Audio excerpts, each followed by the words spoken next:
Hi, I'm here with Jack Canfield at this wonderful event, The Power of Wow, and I wanted to ask Jack a question that would help you as artists, graphic designers and photographers feel more comfortable earning a living with your artistic and creative abilities. So Jack, what do you have in terms of a mindset situation where you can give us some advice as to how you achieved all those amazing things that you achieved in your life, and how they can translate that into their business and keep strong so that they can make it and make it work for them. Well, I'm going to give you two levels of answer. Number one, this sounds self-serving, but it's not.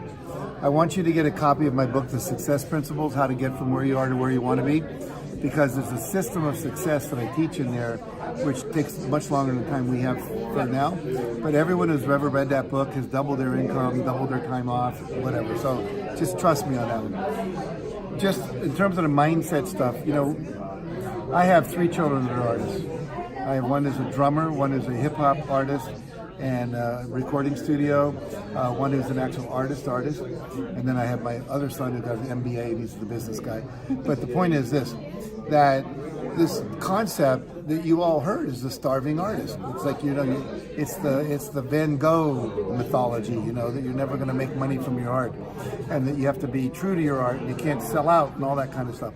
But the fact is, we need you guys and gals out there to be doing the work you're doing, and we need you to step up and learn everything you can about marketing, about putting yourself out, trusting that what you have is valuable for people, and be willing to risk whatever it is to get in front of people, whether it's building your website, whether it's putting your art out on the website, whether it's knocking on doors to ask people if they need graphic design work, whatever it might be, and to just believe. See, everything that you do stems from your beliefs about yourself. There's something called the law of attraction. You are constantly vibrating at a level of your own emotion. And if you're feeling like you're being messed over, not appreciated, you're never going to make it, that vibration is actually pushing people away. We're attracted to people who are dynamic, who are happy, who are positive, who are loving. And you might say to me, well, that's not being authentic. Now, it's great to go home and be authentic with your girlfriend, your husband, your boyfriend, whatever.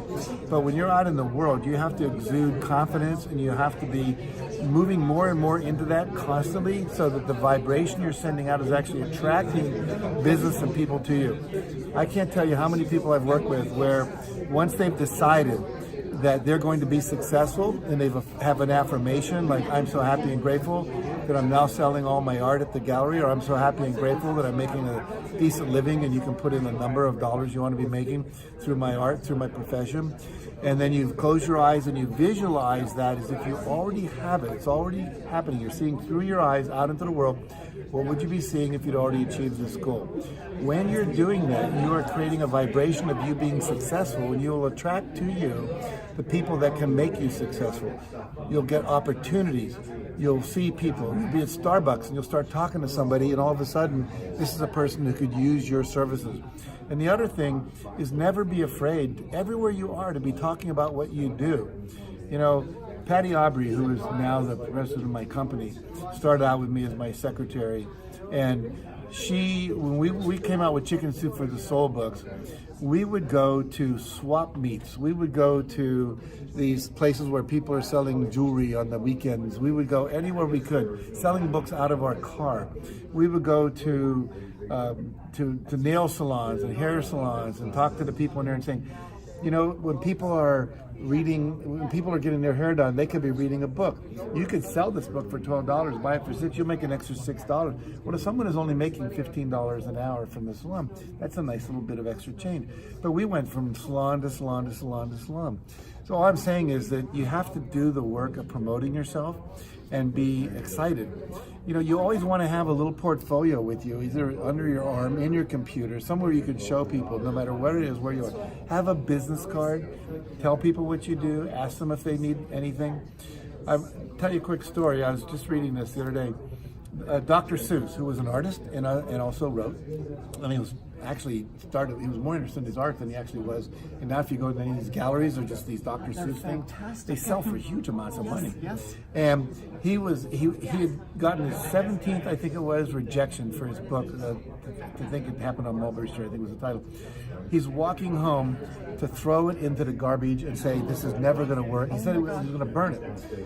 He's walking down the street, he sees a roommate from his, not a roommate, a friend that had gone to school, I think it was Dartmouth with him.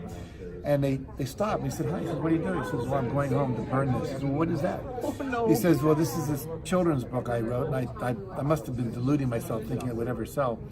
And the guy said, well, let me see it. And he said, I like this. He said, well, it doesn't matter. He said, well, it does matter. I just got a job as a children's book editor for like Simon & Schuster or one of those companies. But don't give up. Never give up. Chicken Soup for the Soul was rejected by 144 publishers before we found a publisher. If I'd given up after 100, I wouldn't be sitting here answering your questions right now. So just be willing to keep on keeping on, and know that your break will come as long as you believe it and visualize it and see it and expect it.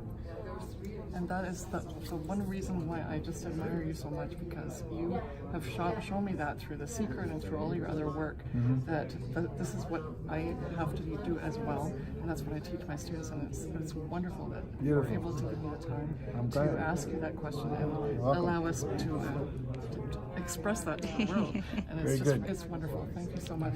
I'm really truly honored, and I really appreciate that you took the time for us. Thank you. Thank you. Thank you.